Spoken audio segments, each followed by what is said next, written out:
চাল লইছে বাড়ি মারতো এই সারাটা মেডিকেল লয়ে গেছে মেডিকেল রাখা নাই তার 10 পিস না 15 পিস প্রোডাকশন কম হইছে কম হতে তারে আর নিরাপত্তা নাই এখন মরে গেল করতে পারছে না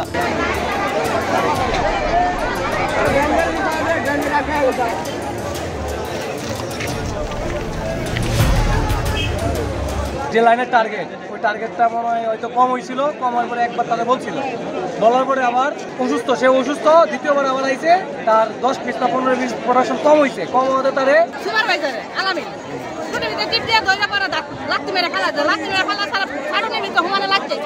চাল লইছে বাড়ি মারতো এই সারাটা মেডিকেল লয়ে গেছে মেডিকেল রাখা নাই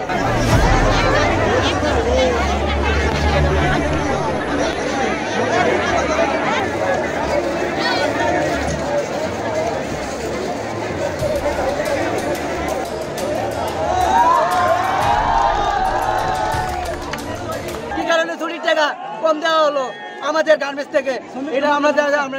শ্রমিক সবাই 3 বছর ধরে চাকরি করছে চাকরি করার পরে বেসিকের অর্ধেক সব জায়গাতে বোনাস দিচ্ছে আমরা ওই ফ্যাক্টরির মধ্যে বোনাস দেয় না হালকা একটু প্রোডাকশন কম হইলে প্রচুর ব্যবহার করার পরে আমরা ছুটি দিতে চাই না এই একজন মরেও যা ছুটি দিবার চায় না এরা নাটক করে সব সময় এই যে নিরাপত্তা নাই এখন মরে গেল ছুটি দিবার চায় না তখন আমরা বললাম যে কি স্যার আমাদের বিচার করার নাই তারা বললো যে আমরা বিচার আমরা সমাধান আসতেছি করতেছি আজকে বেলা 1টা থেকে 1:30 থেকে মানে আমরা আন্দোলন করছি।